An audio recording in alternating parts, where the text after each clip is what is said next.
At sa punto pong ito, ating talakay ng update tungkol sa mga programa ng kasalukuyang administrasyon dito sa Mr. President on the Go. Una nga po dyan, mga kababayan, Pangulong Ferdinand R. Marcos Jr. binigyang pugay ang mga kawani ng gobyerno. Binigyang pugay po ng ating Pangulo, mga kawani ng pamahalaan sa kanilang malaking kontribusyon sa kanya-kanyang pagganap ng tungkulin at sa hindi matatawarang pagbibigay serbisyo publiko na may pagmamahal, integridad at natatanging ambag.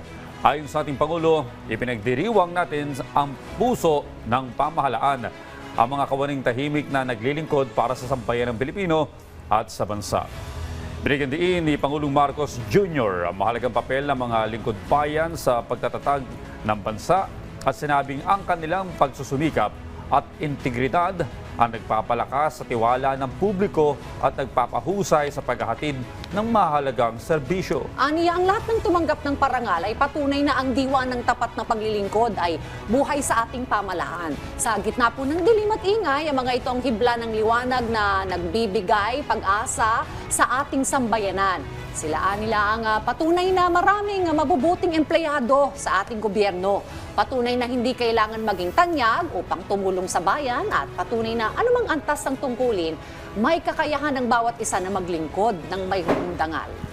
Kinikilala ng Gawad ng Lingkod Bayani na pinangunahan ng Civil Service Commission o CSC ang mga kawani ng gobyerno para sa kanilang natatanging ambag sa ekonomiya at lipunan, mga kapansin-pansing tagumpay at matatag na paninindigan sa pinakamataas na pamantayan ng ethical standards. Ang parangal ay may tatlong kategorya, ang Gawad Lingkod Bayan ng Pangulo, Gawad Dangal ng Bayan at Gawad Pag-asa. Sa taong ito, nasa kabuang 24 individuals at 6 na team ang nagawaran ng parangal. Ang mga awardee nakatanggap ng gintong medalya, mga plake at cash rewards na nagkakalaga ng mula 100,000 pesos hanggang 200,000 pesos. Ang ilang nagawaran ng parangal ay nakakuha rin ng karapatang maging kwalipikado para sa otomatikong promosyon at mga scholarship para sa kanilang sarili at sa kanilang mga benepisyaryo.